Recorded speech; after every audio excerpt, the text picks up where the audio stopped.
Ladies and gentlemen, welcome to the Evening Jones. All right, if you're at the eveningjones.com, just need you to log in. Use Twitter whatever profile you need, go ahead and do it. You can send in your questions. You can participate in our chat room.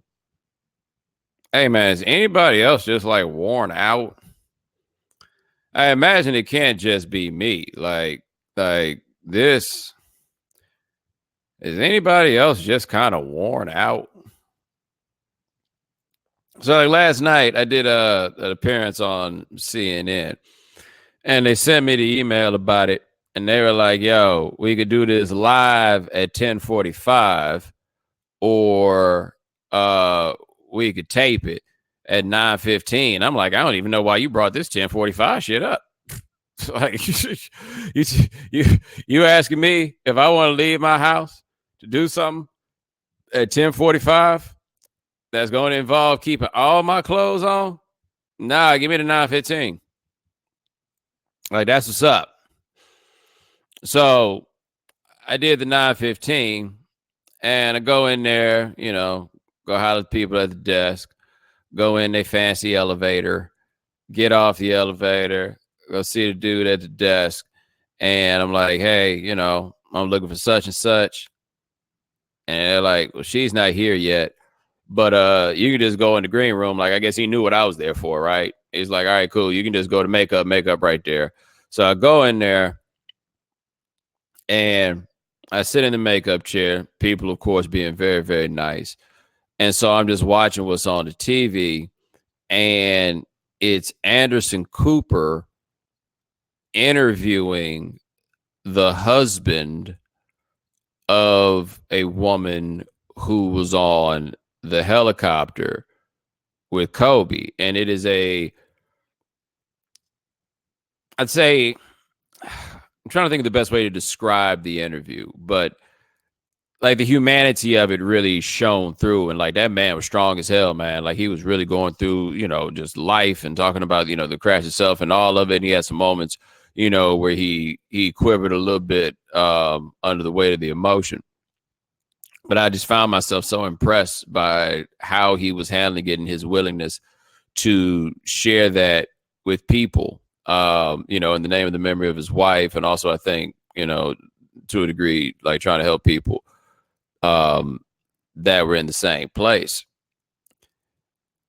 And so I get up after they're done with my makeup and they tell me to go in the green room, right? And apparently they got multiple green rooms, but the one they told me to go into, I walk in and I don't know what the hell they must have been thinking, bro, because I walked in there and it was all the people that was about to go on Chromo's show. You remember Chromo, like Google? So it was like all the people that was about to go on that show. And I don't know if they was having like some pre-show meeting or something because everybody was standing up. But look, this is the green room they told me to go to. I ain't know what was going on. Anybody say nothing? Man, I just walked in that bad boy. I walked through their little semicircle. I went to go like post up in the corner.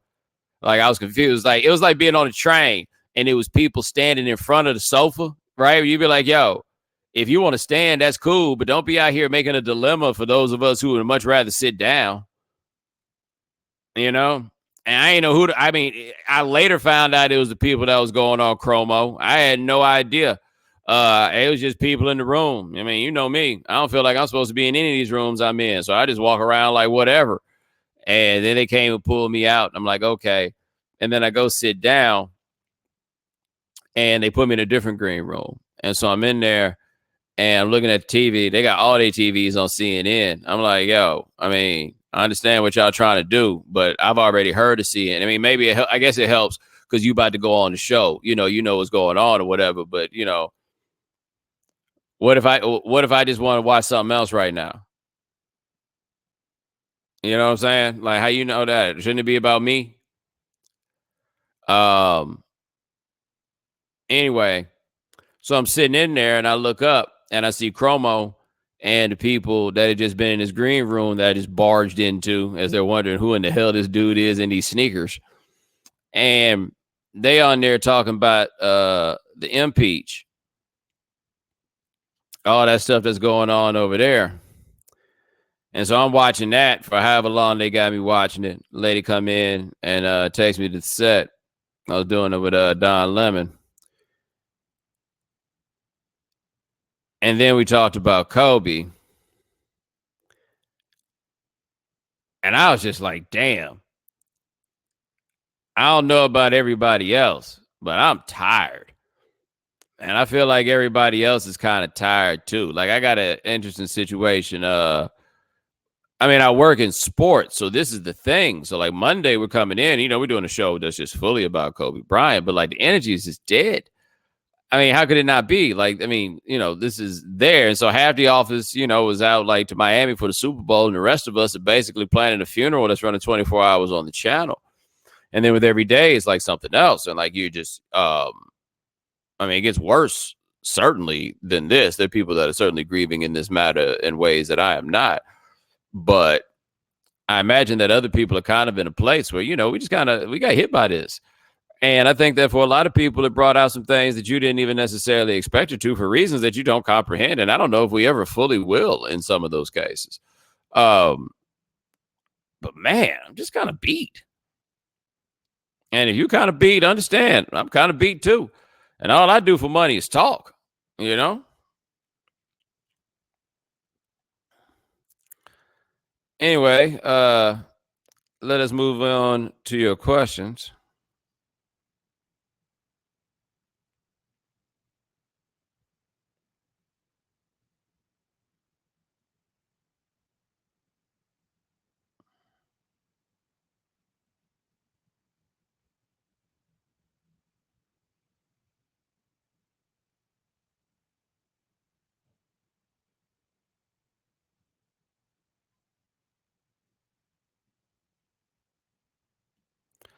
So Trump surrogates are apparently having events in black communities to literally give out money for votes. How isn't this a bigger story? I'm going to make an apolitical observation about this. I'm just going to say this because I saw this story, right?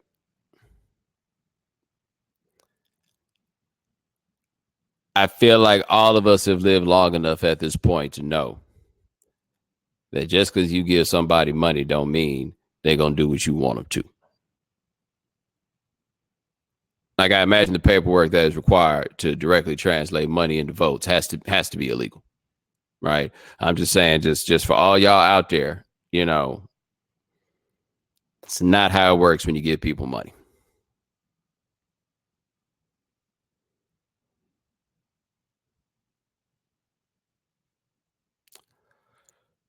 All right, let's see what else we got here.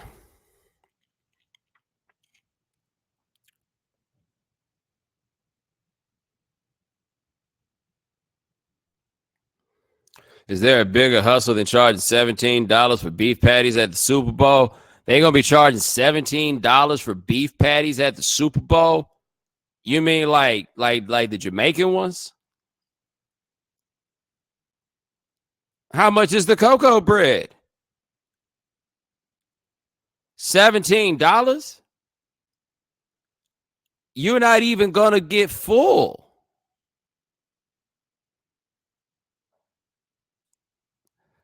They're gonna be charging Grey Goose prices on the sodas?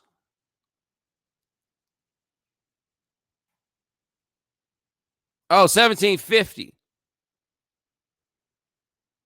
1750. What did ginger beer cost? Sounds sir. I went to the Super Bowl last year, and that was at the at the New Georgia Dome. And they got the super cheap food there. So I ran into a famous person in line. We was just kind of rapping, and I think he wanted to do the thing like, "No, man, I got you." Like we was in line for the food, had like a couple hot dogs, drink. I got you, dog. That sort of thing. And please, you know what I'm saying? Ball in front of me, man. That shit cost like $7, like for both of us.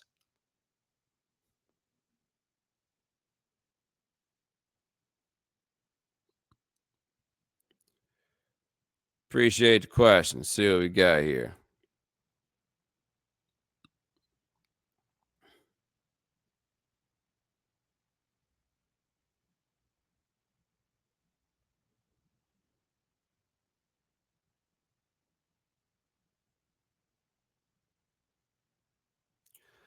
Not sure if you've seen any of the stories lately about 25 and under people on social media. Don't think they can win political arguments with middle-aged slash seniors. So instead of arguing, they're using memes and whatnot to try to embarrass them away. Is there any logic to this, or is it as dumb as it sounds on first glance? This is a serious question. Is this really happening? Anybody? Is this actually happening? Is this truly a phenomenon, or is this something that a couple of people have done? You guys let me know. I don't spend a lot of time interacting with the 25 and under crowd on social media, right? Not, nah, not really. So, like, how much does this go down? This is one thing I do know, just when it comes to talking to younger people about stuff. And I can't blame them, because at a point I was this person too. Like, I could recognize it.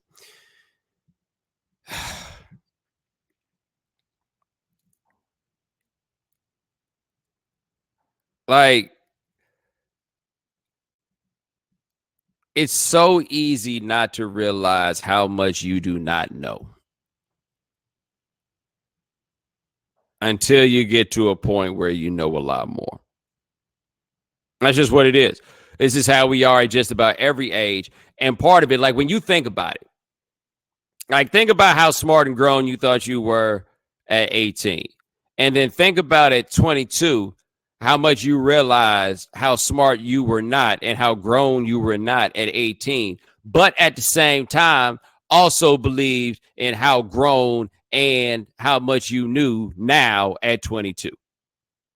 And then you get to like 27 and you look back at where you were at 22 and realize how much you did not know, while also fully believing in how much you do know at age 27. And you play this game up and down the line, right? I'm 39 years old. I would like to think that at 44, I could look back at 39 and be like, yeah, I knew some things then, but I didn't know. Like, I would hope that would happen. Like, I would hope that this curve is going to flatten out and reach some level of steady state somewhere along the way, right? That's what you want. So, I mean, I can't get so upset or so offended by 25-year-olds being morons. I mean, like, that's just kind of sort of how it works out. Some of them are not going to be interested in discourse with older people, and they're really not going to be interested in discourse with older people that they don't know. There's kind of an interesting middle ground with regards to that, because at that age, you're not necessarily so inclined to want to listen to your parents, and those are the people you probably trust the most, but it's a little bit too close to home, and you want to demonstrate that you are, like, stronger than their influence. That's kind of what it's kind of there. But you also have to be in some way trusted for whatever it is. So, there's like a middle ground between that. Like, you need some level of familiarity, but not too much, because too much familiarity makes it seem like you're not making your own decisions, but enough familiarity just to make it so that you listen to whoever the person it is. And guess what? That's not going to happen with randoms talking to each other on social media.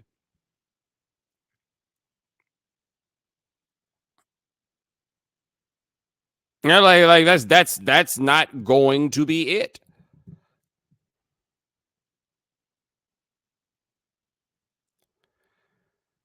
All right, appreciate that question. Let me see what else we got here. Oh, worn out, man. Got me in here yawning. It ain't even late.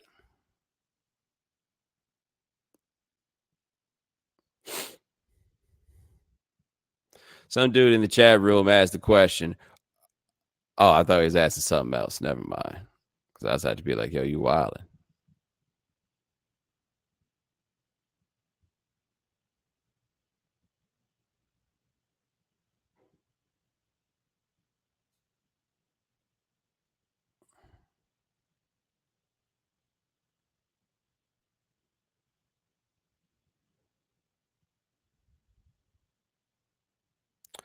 How up to date are you on the coronavirus outbreak And how much does it worry you? I mean, I don't really know how up to date there is to be. I know there's something out here that's getting people, and we ain't necessarily getting the best information on it. And I got to admit that, like, people catching these diseases and dying in these ways are bad, but they was going to need to help me out a little bit more when they got to a point of like explaining exactly what a big deal this was. And what I mean is, you telling me that 50 people in China died of a disease. I'm sorry, I can do math. That doesn't add up to an outbreak to me. You understand what I'm saying? Like, you tell me that 56 people have died of a disease in Asheville, North Carolina. Yo, we got to get a handle on this. You tell me 50 something people in China died. I need to know a little bit more about the area. The population statistics, the numbers are very, very high. It's very hard for me to tell like exactly how rampant this thing is. But apparently this thing is rampant, and people were trying to get out of the area, understandably, but they might have had some symptoms, but they still want to get out of there. So they was like lying about what their symptoms were, and then they winding up in different places around the world. And I'm just saying, yeah, I've thought about it. I've thought a lot. I've thought a lot. It might be time to start walking around with them masks on. Do they really help? Because like those masks feel a lot to me like what you call it, like weight belts. Like, I understand why you think this is doing something for you, but I believe the studies have proven they are not.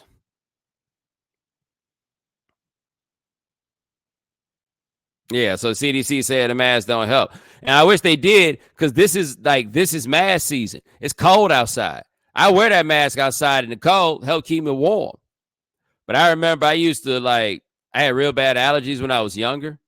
And just because I had real bad allergies didn't mean I didn't have to do my part in like cutting the grass.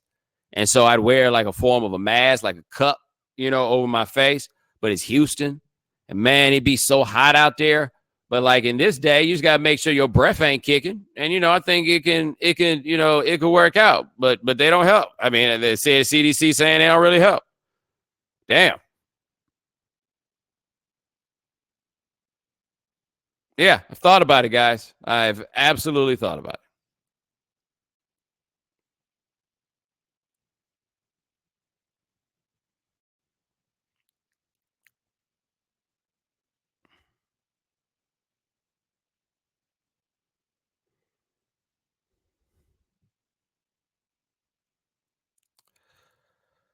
All right, here's a question. Are we the sum total of the worst thing we have ever done in our lives? This sentence is absolutely nonsensical, but I am going to try my best to get to what I think the man is saying. And I am assuming that the question is, are we basically defined by the worst thing we've ever done? Right? Like the sum total of one thing is kind of hard to figure out, but I'm guessing that's what you're saying. Okay. The truth is, there is no answer, like, really, to this question, because everybody's going to have their own independent conclusion that they draw on such a matter. But, like, I guess I don't know. Are we? Guess it kind of depends on what the worst thing is that you did. Like, once the worst thing you've done crosses over a threshold, that kind of works out that way. For example, it's probably been a long time since the first word in a story, like the first descriptor of O.J. Simpson, was Hall of Fame running back. I imagine that has not happened since 1994. Right. So is O.J. Simpson the total of the worst thing he's ever done? No, not an application. He still got people he kicks it with. He still got places he goes. He still puts up them videos on Twitter and people laugh at him. Right? Like, so the total of who he is not that. And when he dies, I really don't know how exactly it's going to go. But one point I've made about this as it relates to the situation with Kobe is I think people need to understand that, generally speaking, when somebody dies, we say nice things. Like, you think about that in your real life. When people die, you say nice things.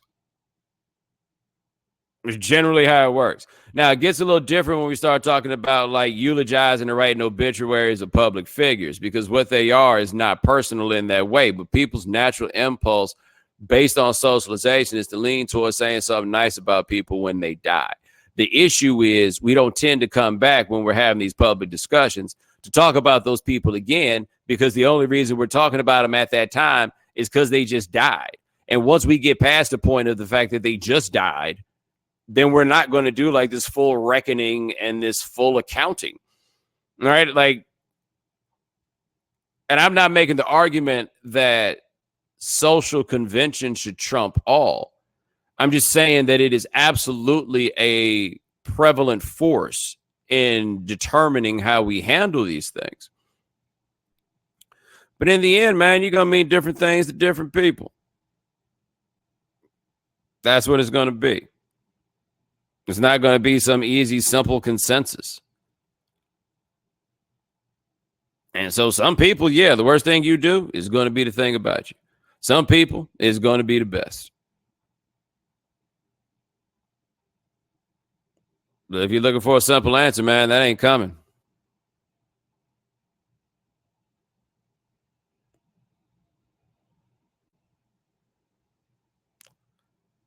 All right, appreciate the question. Let me see what else we got here.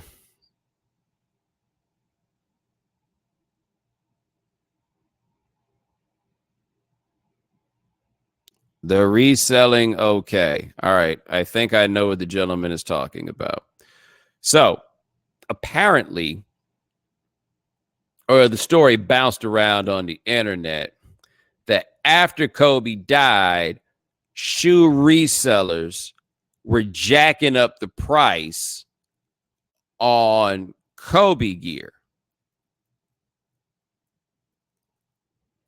And that obviously led to charges of exploitation and people saying that they were basically that there was profiteering off of Kobe's death. And I got to tell you, my thought when I heard that was, well, yeah.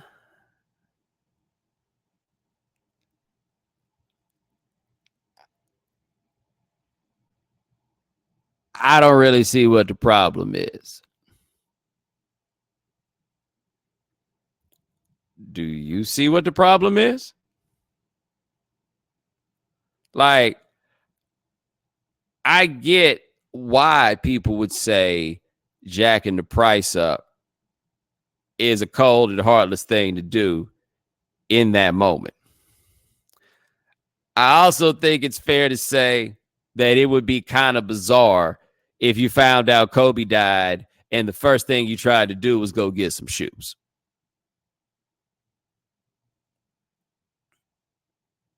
Just a thought. And by the way, I saw something, and I could be wrong about this, but I saw something that said that it actually turned out that people really hadn't jacked the prices up as much as immediately after news of Kobe's death started to spread, the merchandise sold out.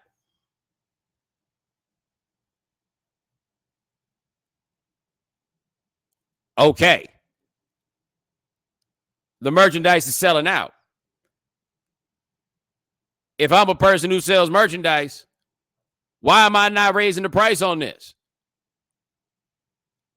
Let's say all of a sudden now these Kobe's are too expensive for you to buy.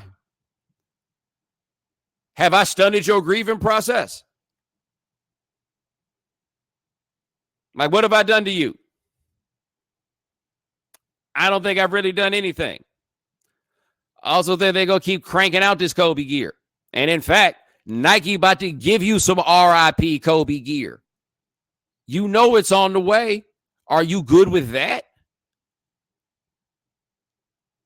Like, yo, man, that's I'm sorry. To me, that's just the game. Like, we made the decision we're going to engage in that game. That right there is just the game.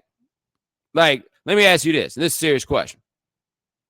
Like if I were to sell vinyl, okay, and I'm looking over here and I say Exile on Main Street, right?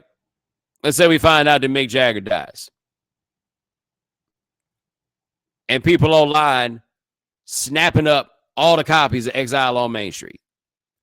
Am I wrong if I raise the price on that record? Like, would you have a problem with me raising the price on reselling a record? You probably wouldn't.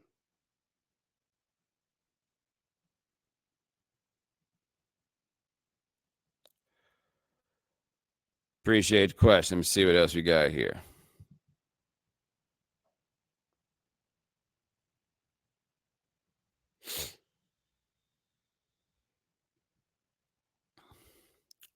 In the last couple of days, the film producer said seriously that Lethal Weapon 5 is on the way.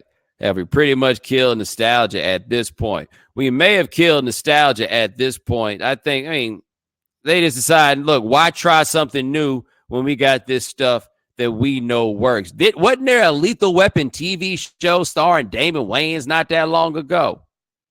Y'all remember that? Is it still in the league? Like, I don't remember. Anyway, I could actually see some potential in a Lethal Weapon 5. Because I kind of feel like, as we've seen things go over the years, like, is it going to be Mel Gibson and Danny Glover in this Lethal Weapon 5? Or, it's actually going to be them? Okay. So, is this going to be the story of how their friendship held up after Murtaugh found out that Riggs had voted for Trump?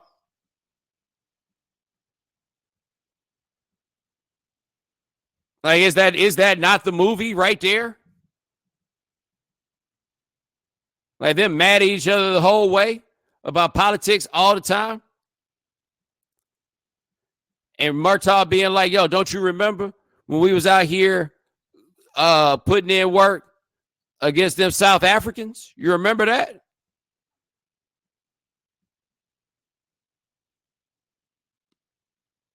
Just saying. I got to say, by the way, in retrospect, I feel like we might not give Mel Gibson enough credit for his performance in Lethal Weapon 2, because he really made it seem like he had like serious beef and grievances with them apartheid folks.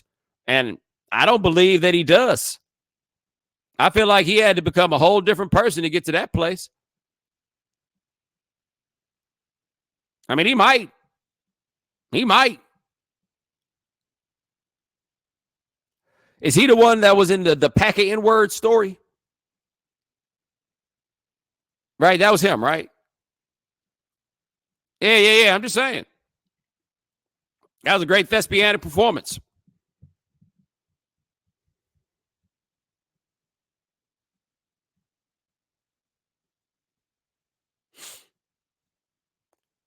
Appreciate the question. See what else you got here.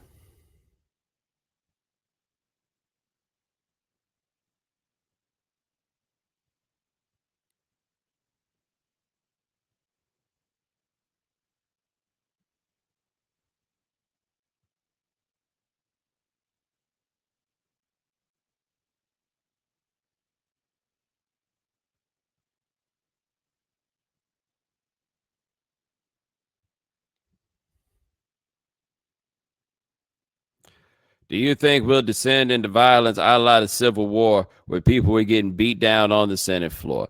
I don't know if it'll get to the point of people getting beat down on the Senate floor, but I got to say, I watch videos from time to time. We just had this come up on Highly Questionable a lot.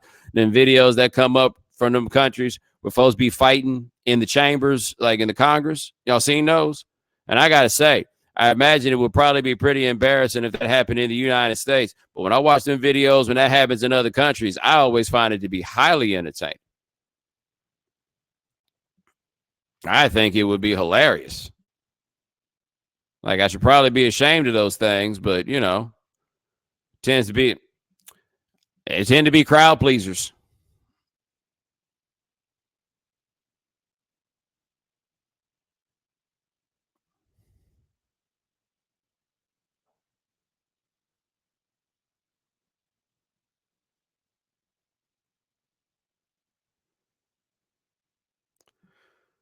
Oh, appreciate the question. Let me see what else you got here.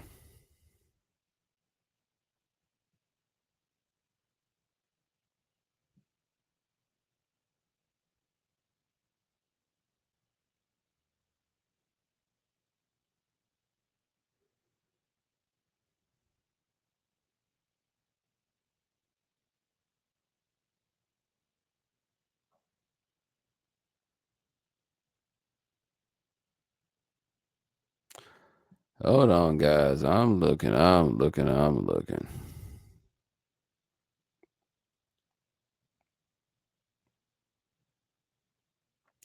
What is wrong with Pastor Troy? Was he ever close to winning a Grammy? So you may have seen this. Pastor Troy took a picture of Lil Nas X in this pink suit, and basically, was he basically on the like the gay agenda type kick, where they trying to make us gay? Like that's basically where he was on it. And you know what was funny about what he said? If he didn't know who Lil Nas X was, and somebody showed him that picture in that pink suit and said that dude was a pimp, everything would have been all right.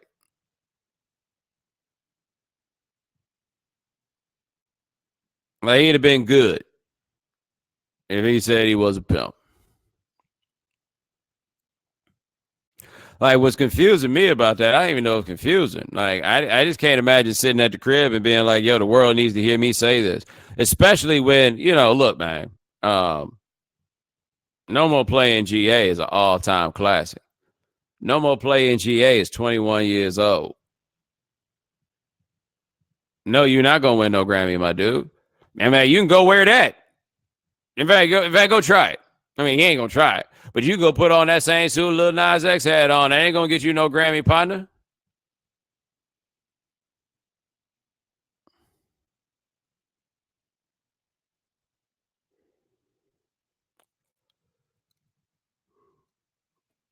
Appreciate the question. See if we got anything else here. Now, I don't know who this guy is that's pretending to be Jan Michael Vincent, who said, how well known should Pastor Troy be? Folks from GA even saying they never heard of him. Those people who are saying they never heard of Pastor Troy are not very old. You must be a child. Like, don't trip. Don't trip. The man got classics.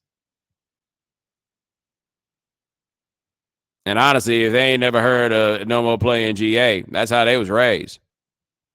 Bad parenting remains rampant.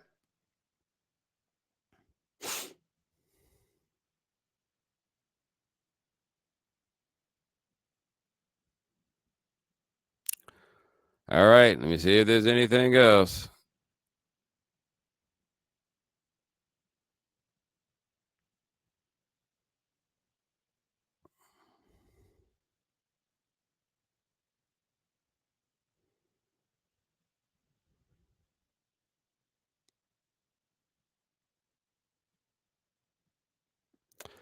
How ashy is Terry Crews at this point? I've seen the things that Terry Crews been doing, and like the thing with Gabrielle Union, his whole play on that was just backwards, right? Like he's like, sexism I can't speak on because I'm a man, but I can tell you about this, and none of his explanation didn't make any sense because his big thing is it's the most diverse place that I've ever worked, as though diversity and racism like can't exist in the same space. I assure you they can't. But look, I'm somebody that has like through the years gone back and forth with people on Twitter. You notice I don't do it nearly as much now as I used to, but I'm somebody like I can't say I don't fully get it, but I I feel like that dude, like this, I can tell you, I will argue with my mentions. Like I'm arguing with people who are saying things directly to me. A place that I've never really felt like I was in the place where I got to go say something to these people on Twitter. And that seems to be the place that he's in. You know what I mean? Like, I got to say this to these people. They need to hear. Nah, man, you can't win. Like, I didn't think that people who had that much damn money got this much value out of doing that on them tweets. That ain't a place to do a whole lot of winning. What you can do, though, is a whole lot of losing.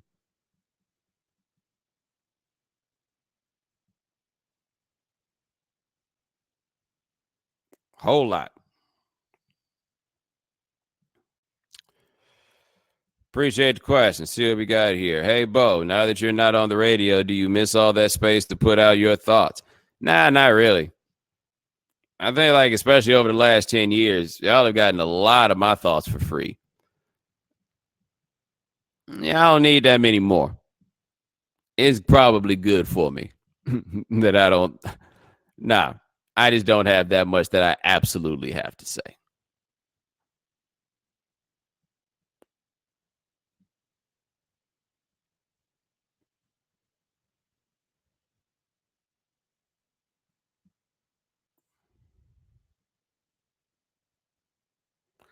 Yeah, we gave it about a half hour. That's good enough. Ladies and gentlemen, thanks so much for joining us here on the Evening Jones. Try to do this thing every week or two. My man Lance Gilliam handles everything behind the scenes. Thank you, sir. Remember, if you can't watch the Evening Jones live, subscribe to the podcast.